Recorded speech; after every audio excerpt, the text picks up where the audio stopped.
Number 10. The Red Lady. Weird start. Back in 2015, archaeologists uncovered a 19,000-year-old Paleolithic burial site. This is huge. This was the first ever found on the Iberian Peninsula in northern Spain. It was a big deal. They described the findings as the Red Lady of El Miran. Sounds like something from Game of Thrones. There's remains of a woman who we think was around 35 to 40 years old at the time of her passing, and her remains are beside this block covered in red ochre. And remnants of flowers were also found, along with stone artifacts and animal bones. So something was happening. In 2015, archaeologists believe they found her tombstone as well, and it's a limestone block with engravings that make the letter V almost. Now this was a time where cave burials, let alone elaborate burials in general, were extremely rare. She also wasn't tucked away in the corner or anything like that. She was in the middle of this cave where many people lived day to day. Why she had a burial like this, why the carved V was there, what the red ochre surrounding her tomb means, well, we've been trying to figure that out for 19 years. Any guesses? Sound off below. We have no idea. Number 9.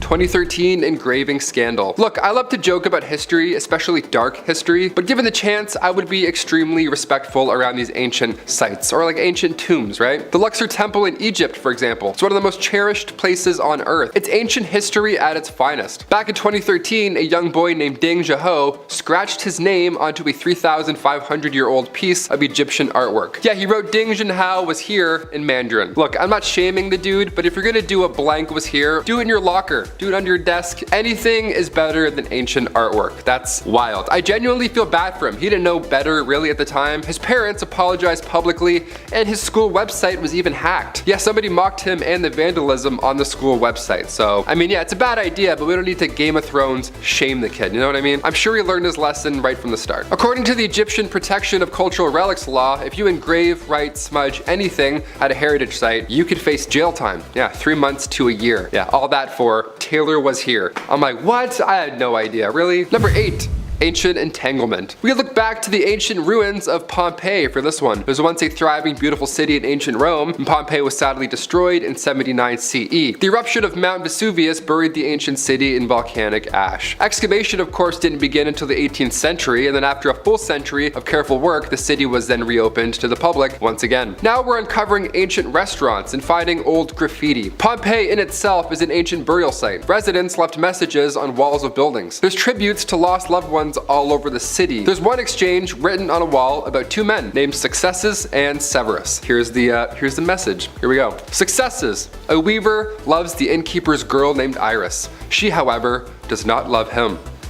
Still, he begs her to have pity on him. His rival Severus wrote back. He wrote, "Goodbye, envious one. Why do you get in the way? Submit to a handsomer man, and one who is being treated very wrongly and good looking have spoken. I have written all there is to say. You love Iris, but she does not love you." Yeah, it didn't really make a lot of sense. They tried their best. And then a volcano went off, and then nobody settled their beef. See, this is why you don't waste time in love triangles, guys, or entanglements, okay? This is for you. Just let her go, okay? Let her go, dude. Mount Vesuvius could go off any day, and then what? You were too worried about successes your whole life. No more entanglements, okay? That was so 79 CE. Let's move on. Number 7, handcuffs. Okay, we've gotten pretty dark for the last 2 parts, so we'll jazz it up a bit for our midpoint here almost. At number 7, he says, this comes from an anonymous source online. They joined their friend one shift while they were working at a cemetery. Yeah, see, normally you visit friends if they work at bars or movie theaters or, you know, fun places, but cemeteries, I guess that's a good plug to have too, sure. They were both walking around, patrolling the cemetery, pretty peaceful gig, all things considered, but all of a sudden they saw something left behind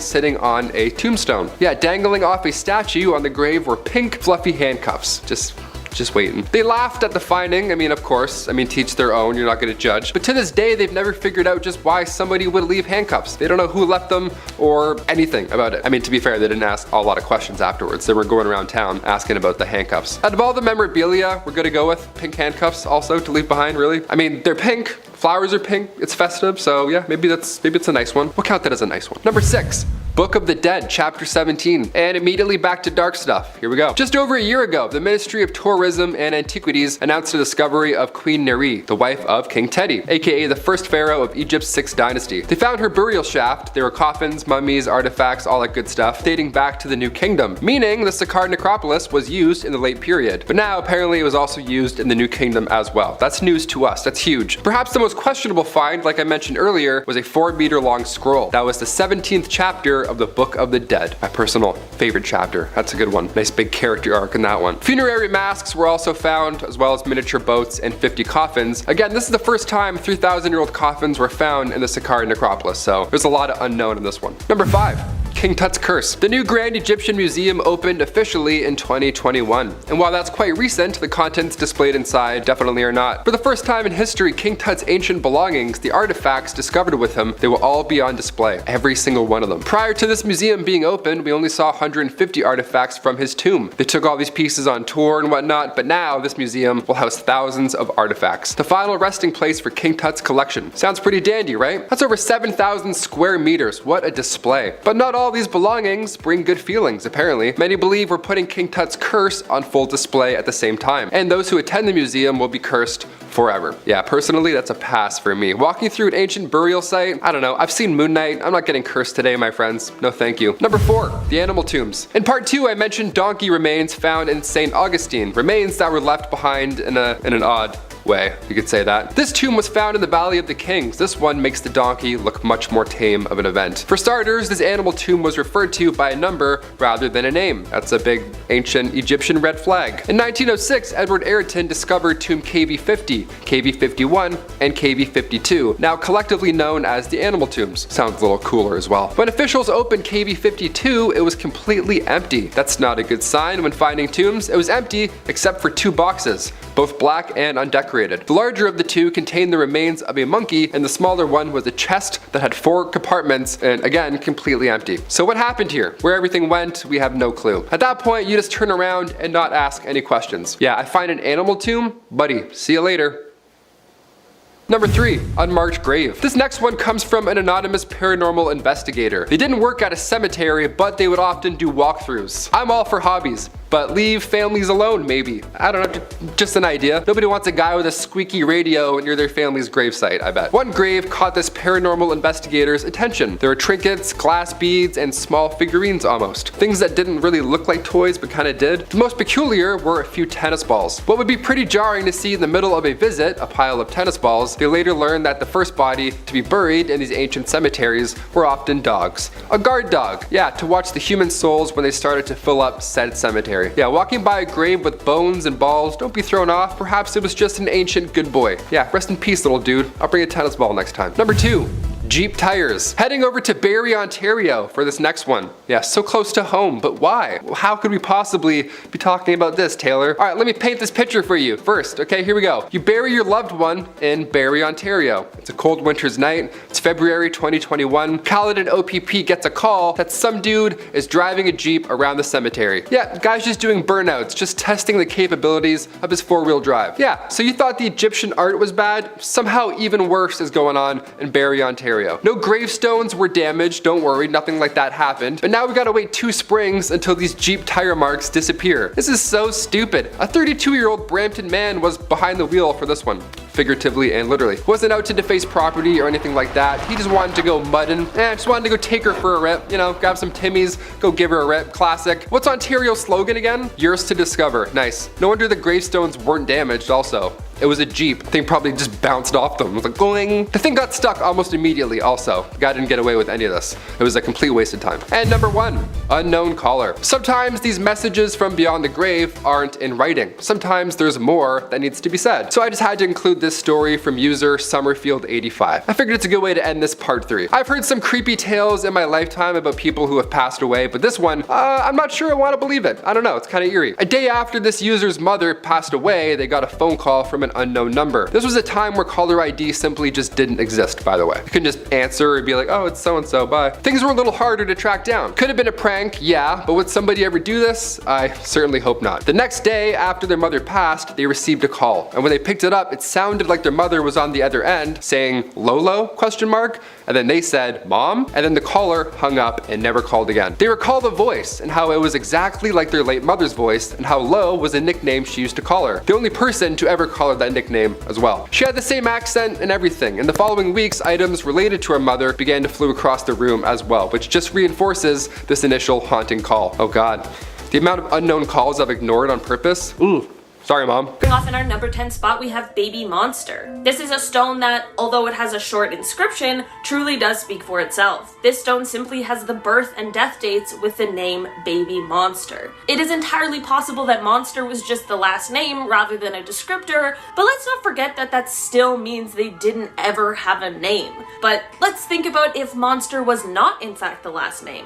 Then really, what could have been going on here? A baby monster? During this time in the 1800s, monster could have been used as a descriptor for many different things that possibly didn't have names back then. Whatever the story really is behind this one, it certainly leaves you with quite an eerie feeling. In our number 9 spot today, we have Mary C. Dolencie. Mary decided not to hold back on her tombstone at all and made her disdain for her neighbors very clear. May eternal damnation be upon those in Wailing Port who, without knowing me, maliciously vilified me. May the curse of God be upon them and theirs. The story behind this stone is actually apparently quite sad. It is said that Mary was actually quite paranoid that her neighborhood had conspired against her and wanted to harm her. It is also said that she wasn't the easiest to get along with because of this paranoia, and that she would often pick fights with those around her. At the end of her life in 1985, she left basically everything she had to the Massachusetts Society for the Prevention of Cruelty to Animals. Her tombstone is most definitely a very clear message, but when coupled with her story, it really puts things into perspective about what she may have been going through. In our number 8 spot today, we have Robert Clay Allison. If you were to just stumble upon Robert's tombstone while casually walking through a graveyard, his stone would certainly stick out based on what is written on it. Robert's stone explains that Robert never killed a man that didn't need killing. What? Just seeing this stone and reading that immediately fills me with a ton of questions. Who needs killing? Why was Robert the one who did all this? Was Robert okay? You get the point. Anyways, the good news is that Robert's story does give us some answers to these questions. As it turns out, Robert fought for the Confederacy during the Civil War, which is interesting. After this, he became a cattle rancher and a gunfighter, and not surprisingly, he just fought anyone who ever challenged him. He even apparently broke into jail to enact some of his vigilante justice on some of the prisoners. He surprisingly did not pass away from a gunfight, however, and instead it was due to a wagon rolling over him, which is very gruesome. All in all, this tombstone is definitely eerie, but his story just might be worse. In our number 7 spot today, we have Lily E. Gray. Lily's grave is located in the Salt Lake City Cemetery, and other than what's on her stone, there isn't a lot else that is known about her or her life, which is very mysterious. While her obituary says that she passed away from natural causes, her gravestone calls her a victim of the beast, which is so scary. It is known that Lily married her husband at 72, and he was actually imprisoned at the time for his past criminal activity. So maybe that is why this creepy message remains, although that doesn't seem quite fair to either Lily or her husband, who was clearly paying for what he had done. The other theory is in relation to Aleister Crowley, who was an occultist. Aleister had many followers in the area, so some people speculate that this may have somehow tied into Lily's passing. I wish we had more answers about what really went on here and why this message was chosen for her stone. In our number 6 spot today, we have Giles Corey. Many of us have heard about the Salem witch trials at one point or another, and while there were 200 people accused of being witches or practicing witchcraft, around 20 of the accused actually ended up being executed, which is absolutely tragic and horrifying. Giles is one of the few people who wasn't hanged during the trials. Instead, those torturing him decided to try and get an admission from Giles. They wanted him to admit to practicing black magic and worshipping the devil. They ended up placing more and more rocks on his chest, adding a little bit of weight at a time. This ended up leading to him very sadly being crushed to death. And throughout the whole ordeal, he never once confessed to something he didn't do, and instead just told them to add more weight. Giles' stone simply reads, Giles Corey, pressed to death, September 19th, 1692. R.I.P. Giles. In our number 5 spot today, we have Princess Doe. This is one of those stones that really tells a horribly sad tale. This stone reads, Princess Doe, missing from home, dead among strangers, remembered by all, born, found July 15th, 1982. While that really does say it all, let's dive a little bit further into the details so we can all remember Princess Doe together. On July 15th, 1982, the body of Princess Doe was found in the Cedar Ridge Cemetery in Warren County, New Jersey. It was clear that someone had taken her life and left her there, which is just the worst thing imaginable. Despite her young age, her being in good health, and her wearing nice clothing, not that that matters, Princess Doe has never been identified by anyone who was close to her or any family, and those who took her life have never been caught either. That is what ended up garnering her the name of Princess Doe. I truly hope one day some answers are found about what actually happened here so that she can get the peace and justice that she deserves. In our number 4 spot today, we have Katherine Cross. This stone is one that seems like it could be found on the set of a movie, but unfortunately it really is a real tombstone. This stone is another one that features a cause of death, but it is unlike any cause of death that I've ever seen, as it explains that Katherine was killed by human wolves. My first thought is werewolves? Was Katherine killed by werewolves? But as it turns out, she wasn't, and the story is quite grim. Katherine was actually receiving an abortion at the time of her death. Of course, in 1917, this was a highly illegal procedure that came with many risks, and unfortunately, this is what led to Katherine passing away. The doctor who was helping Katherine ended up being charged for performing a criminal operation that resulted in death, but in the end, the charges were dropped.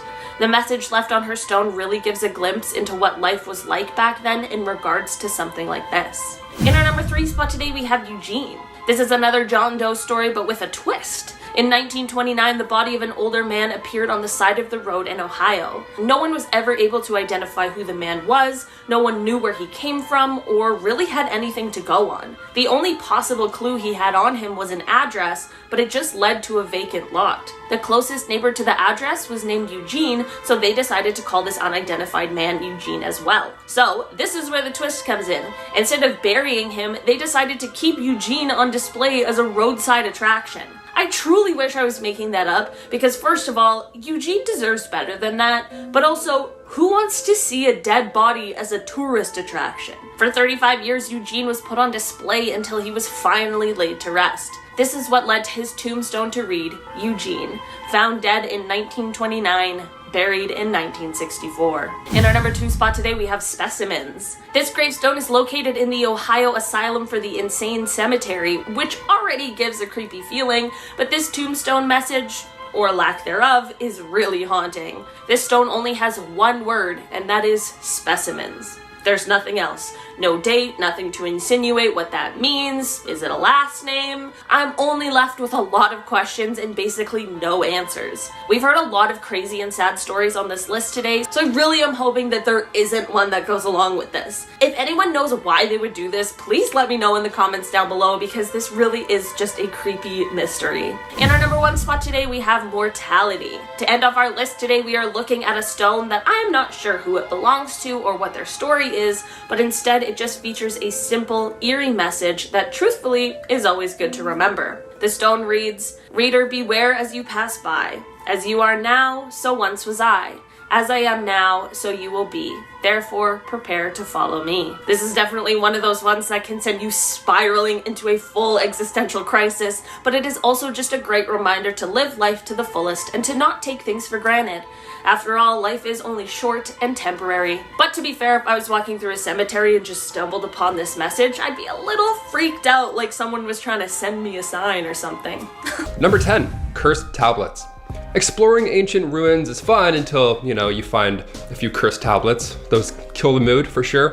Hate those. Back in 2020, around 30 lead tablets were found in Keramarikos, Greece. This was once Athens' main burial ground thousands of years ago, so this is a pretty sweet find. They found the tablets at the bottom of a 2,500-year-old well. But once they began translating the tablets, it makes a bit more sense why they found them in a well. They were cursed, definitely cursed. All of these tablets invoke the gods of the underworld. They implore the gods to cause harm to others. Yeah, imagine this is your first excursion and you find 30 cursed tablets. I'd be like, okay, well, guess I'm quitting. Guess this is my 2-week notice already. Dr. Jutta Storzek, director of the excavation, says they know that these tablets were to curse somebody, but whomever ordered the curse is still nameless. It's almost as if digging up ancient graves is a bad idea. I don't know, hence why we're on to part 2. Let's move on. Number 9, John Renie. This next one here, honestly, it's not a bad idea at all. Back in 1832, a Welsh house painter named John Renie passed away. His grave is quite unique. There's an inscription on his gravestone that's a grid, a big, massive, like a mathematical grid almost. It's 19 squares across and 15 high. In all of these spaces, there's letters that all make up the line, "Here lies John Renie." For years, citizens thought that it was interesting, just a bit of fun to be remembered by, and if that was the case, clearly it worked. Now, thousands of us are looking like, oh, John Renie, nice, cool idea. Others have a different idea. Some speculate John was trying to trick the devil in order to protect his soul after he passed. That's a bit different than a crossword puzzle, okay? I don't know, maybe the guy just liked wordles.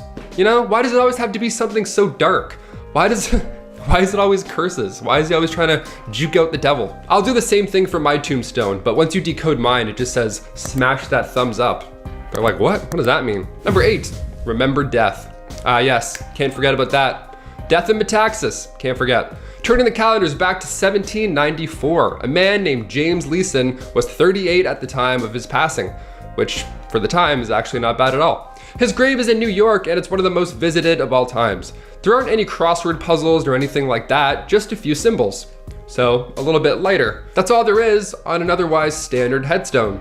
There's an hourglass with wings, a flaming urn, and a stonecutter's tool, of course suggesting he was once a mason. There's one line at the top that was decoded a century later. In 1889, somebody figured this message out that appeared to be a Masonic cipher somehow connected to tic-tac-toe.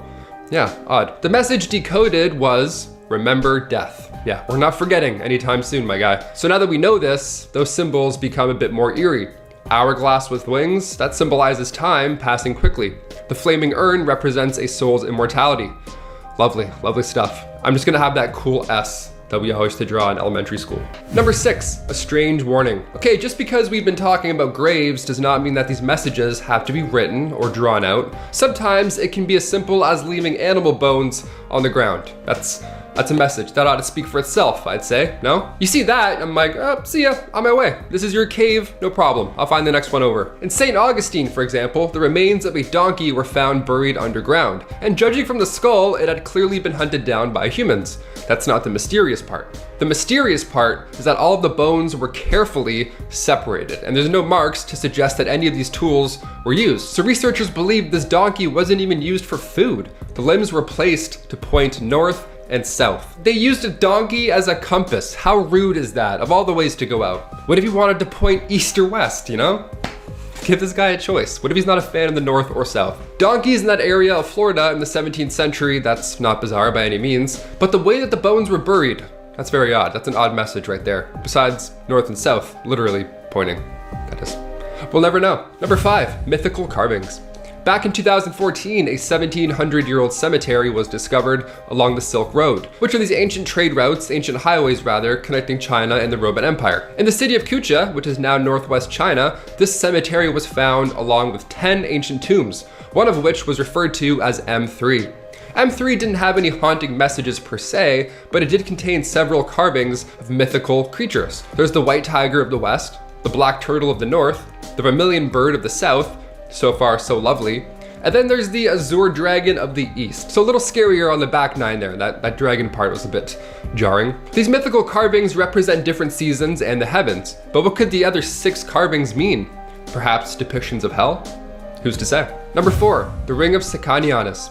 One ring to rule them all. And by rule, of course, I mean curse you and your entire family. This is why you don't steal from ancient tombs. Right here, listen up. This 12-gram gold ring, for starters, is massive. Its diameter is 25 millimeters, so unless you're wearing some sort of gauntlet, this ring is definitely gonna fall off your finger. Or you're Dave Bautista, then that would probably fit, I don't know. The ring had first been found in 1785. A farmer was plowing a field in Silchester Village, a village west of London known for its grim history.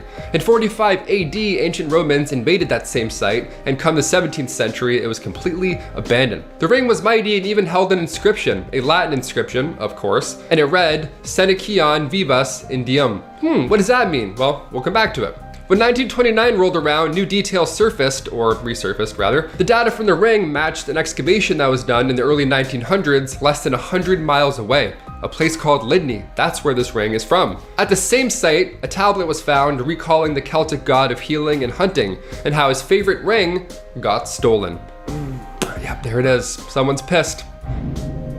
That's the god right now. He hears me talking about the ring and he's like, give it back. In case you're wondering why this rings a bell, Lord of the Rings was inspired by this legend. The tablet also says, may he who wears the name of Senicianus not have health until he brings the ring back to the Temple of Nodens. Yeah, let's get that ring back ASAP, please. I would be a lot quicker than Lord of the Rings. Where's this temple? I'm gonna put it in my Uber right now. Number 3, Robert Clay Allison.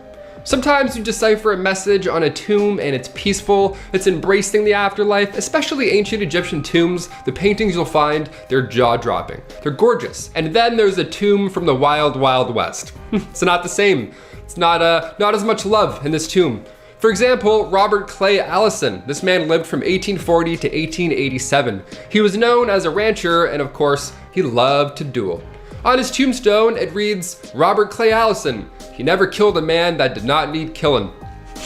That's so Western. That is the most Wild West tombstone ever. The first time I read that in Sam Elliott's voice. This guy, he loved to duel. I can't even do it, my voice can't go that deep. He loved to duel, I guess, I don't know. But he ended up dying from bad luck. Yeah, a wagon ended up rolling over his head in 1887 when he was 46 years old.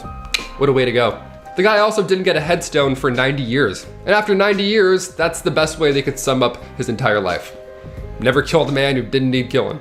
Okay. Number 9, Ellen Shannon. Heading over to the late 1800s for this one, and I gotta warn you, this one is pretty dark. In 1870, we obviously didn't have the same safety requirements as we do today, like at all. For example, if you wanted to read before bed, you didn't have a Kindle back in the day, you didn't have an iPad, you didn't even have a nightlight, but you did have a kerosene lamp. Ellen had used R.E. Danforth's non-explosive burning fluid, and well, dare I say it, the obvious happened. Her tomb in Pennsylvania reads in memory of Ellen Shannon, aged 26 years, who was fatally burned March 21, 1870 by the explosion of a lamp filled with R.E. Danforth's non-explosive burning fluid. Yes, that's what it actually says. And it's a tragedy. That's a horrible way to go out, don't get me wrong. But I admire that the family boldly put R.E. Danforth publicly as the cause of death here. She put him on blast. Number 8, victim of the beast. Lily E. Gray was buried in Salt Lake City Cemetery back in 1958. This one is quite recent. As far as tombstones go, this one is the most common looking as well. It's not monumental, I'm sure many have missed it in time. The message written on the stone back in 1958 says, Lily E. Gray, June 6, 1881 to November 14th, 1958. Victim of the beast, 666. Now see, if that 666 wasn't there, I would be like, oh, maybe she was attacked by an animal, maybe like the beast was a natural phenomenon, like, you know, a surfing term for a large wave, or like a risky mountain trail, something like that. The 666 makes it quite specific on who they're referring to here, so that's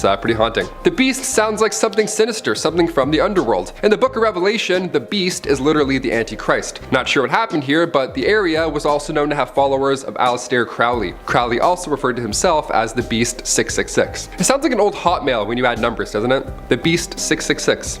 Add me. Number 7, the Ouija board. The fact that you can just buy a Ouija board from a Toys R Us now is hilarious to me. That's so creepy. They have glow-in-the-dark Ouija boards. Yeah, just in case the lights go out and you still want to communicate with the dead. And, you know, glow in the dark is fun. It's like people want to get possessed nowadays, right? Where did all this Ouija board madness start? Well, it began with Elijah Bond. Bond was the first person to ever patent the Ouija board, which is a scary feat in itself. A lot of questions already. But when he was buried, he was laid to rest in an unmarked grave. Now that was back in 1921, mind you, and it wasn't until 2007 until his resting place got an upgrade. A man named Robert Merck found his spot, raised money to get him a tombstone, and of course, it had to be a Ouija board. Yeah, if you have any words you want to say, any fan questions, bring your own easel, go ask away. Number 6, specimens. Specimens, yeah, not very large either. This one is a very small tombstone. This one is found in a cemetery near an Ohio asylum. There's actually 2 of these headstones. Both of them say specimens. Again, specimens, just that's it. The fact that these stones are the size of a shoebox also makes it even more chilling. This psychiatric facility was the first state-supported asylum in the US. Its history was dark in the early experimental treatment days, so perhaps these headstones could be body parts. You knew I was gonna say that. It's bad. It's all bad. The list gets worse, dare I say. only halfway. Number 5, Midnight Mary. Mary E. Hart, more commonly referred to as Midnight Mary, had to be featured on this list. Back in 1872 in New Haven, Connecticut, Mary was supposedly buried alive. Yeah, accidentally. It wasn't anything horrible, although this is a pretty dark thing, it wasn't worse. Her stone has a lot of information, all things considered. The massive slab of pink stone reads, "At high noon, just from and about to renew her daily work, in her full strength and body and mind, Mary E. Hart, having fallen prostrate, remained unconscious until she died at midnight, October 15th, 1872. Born December 16th, 1824. And then right underneath, there's one line that reads, "The people shall be troubled at midnight and pass away." Again, you had us in the first half. The back 9 gets a little scary. Now, many have noted that this phrase is from the Old Testament, but tales of her being buried alive suggest that there might be a midnight curse hanging about this area. So if you live in this area, you now have a curfew. There you go. You have a curfew now. Go home. Number 4, Mary Jane McCune. Some of the details in this one I can't even talk about here on the tube of you. It's really dark. Really, really dark. Mary Jane McCune was the wife of one James Farrar. She was born in 1838 and passed away later in 1855. Quite young. Now, with many of these tombstones, they can be pretty sparse with details, like specimens, for example. Or you can explain as much as you can in that one block, spread awareness to the public. Like, any lamp mishaps. Both can be haunting to read. Underneath Mary Jane's name and dates is a message on how she passed away. Mary Jane was bitten by a rabid coyote, developed rabies, became violent, and was smothered with feather bed. Wild. The story even recalls that the husband James was away for work at the time and found out what happened only when he got back. That is so tragic. That's the thing with these old resting places. They have tons of information because, well, that was it. That was your legacy. Literally written in stone. It's like so many characters or less to explain how you died horribly. Number 3, Eugene. Humans are odd, okay? Before we get into these last few, the ancient tombstone curses, first we have to look back to 1929 and how not to preserve a mummy. Yeah, let's do it. 1929, Ohio, a corpse just appeared on the road out of nowhere. We love those. There was even an address found on this man's body, but it was an empty plot of land once they followed through. They had no name for this body, so they named him Eugene. Yeah, they named him after a local neighbor. Yeah, hey, we're gonna name this dead guy after you. Is that cool, Eugene? No? Well, too late. They used this body as an attraction. They gave it the mummy treatment, which in Ohio 1929 probably wasn't the best way, but they did it. And then 25 years later, when more and more people started asking about this Ohio mummy, they laid the man to rest. Finally, they officially buried him in 1964. So now when you see this grave, it says, Eugene, found dead in 1929, buried 1964. I bet so many people are confused if they saw this. Send them this video and then type, "You won't believe number 3." They're like, what, do you work for MA? What is this guy doing? Why did he tell me to press the thumbs up? Who is this? Number 2, ancient tomb curse. Ancient Egyptian tombs are beautiful. Even after this many years, they're well preserved. Ancient Egyptians believed that false doors were a connection to the dead, and that's how spirits were able to travel here and there. Most false doors can be found in the west wall because Egyptians believed that the west was the land of the dead. The walls of ancient Egyptian tombs are also full of jewelry, art, clothing, basically anything valuable you may need in the afterlife to impress the gods. You're offering up your finest treasures, but with that comes a warning from these gods. One warning trespassers that the gods will wring their neck like that of a goose if you were to steal anything that wasn't yours in these tombs. Inside the found tomb of Enkmahor, for example, who was a pharaoh official 4,000 years ago, inside their tomb a curse was left over. He was buried in Mastaba in an above ground massive tomb, and left on the wall was this warning: "Might do against this, my tomb, the same shall be done to your property." And then it continues to warn trespassers of Enkmahor's knowledge of secret spells and magic, and threatens to fill impure intruders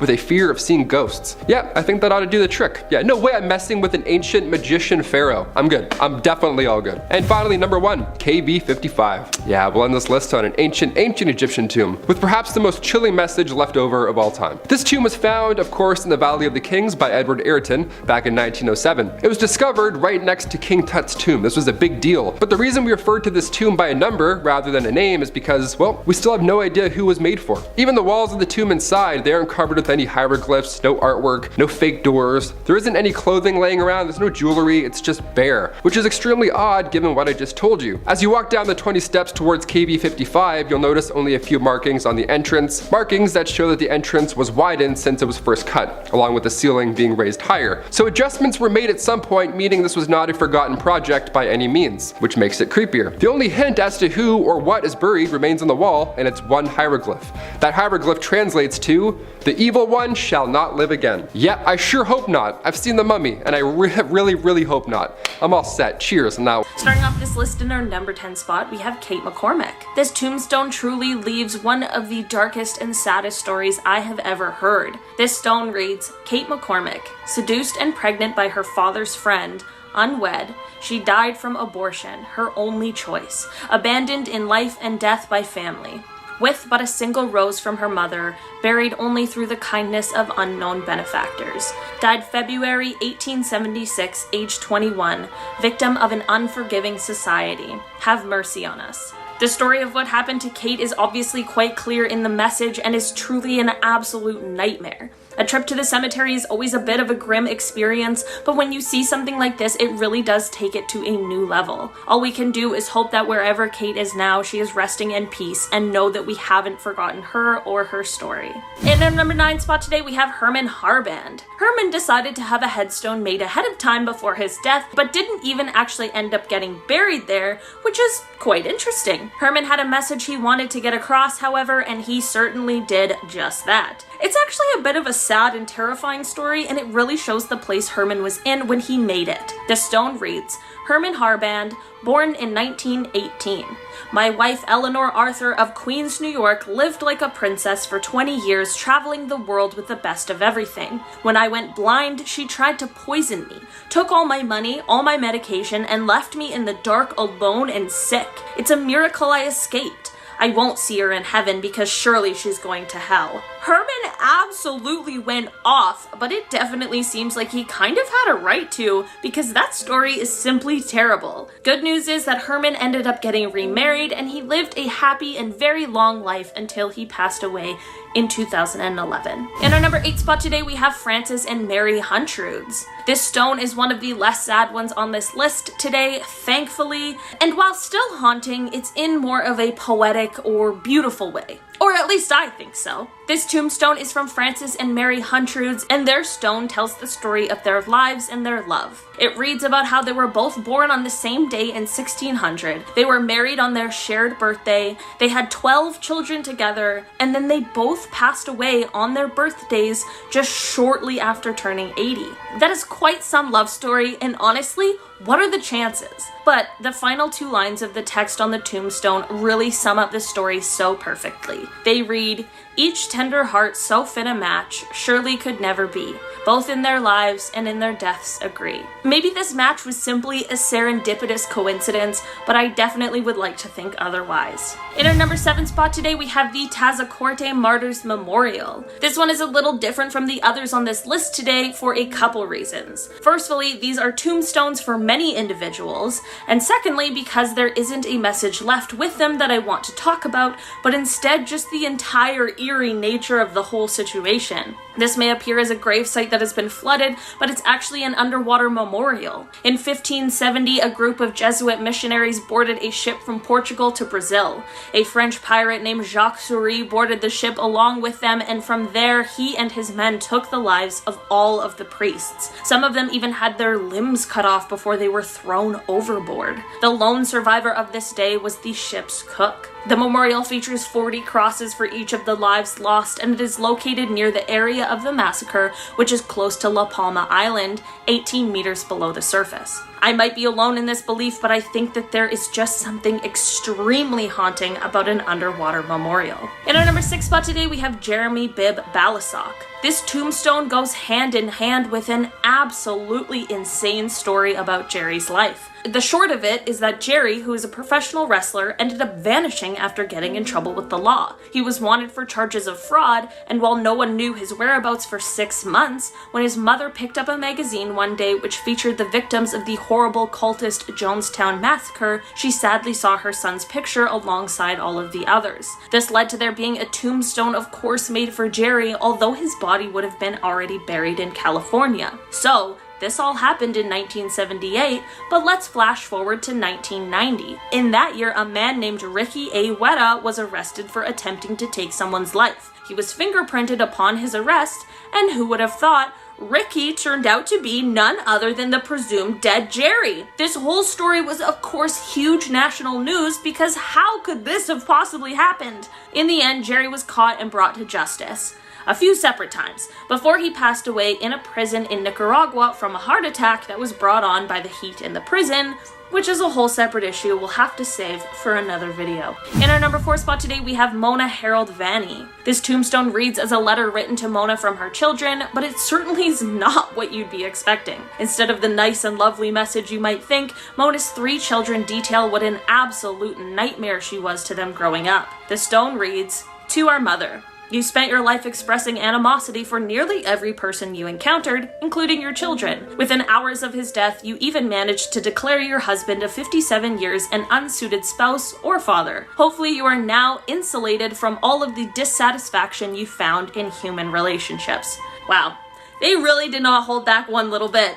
If it makes you feel better, the message that was left on their father's stone was much more kind and loving. I guess one thing is clear, and that is that Buddy, Jackie, and Mike were not messing around. In our number 3 spot today, we have Charles H. Salmon. Charles' tombstone tells the story of a medical malpractice that ended up leading to his death.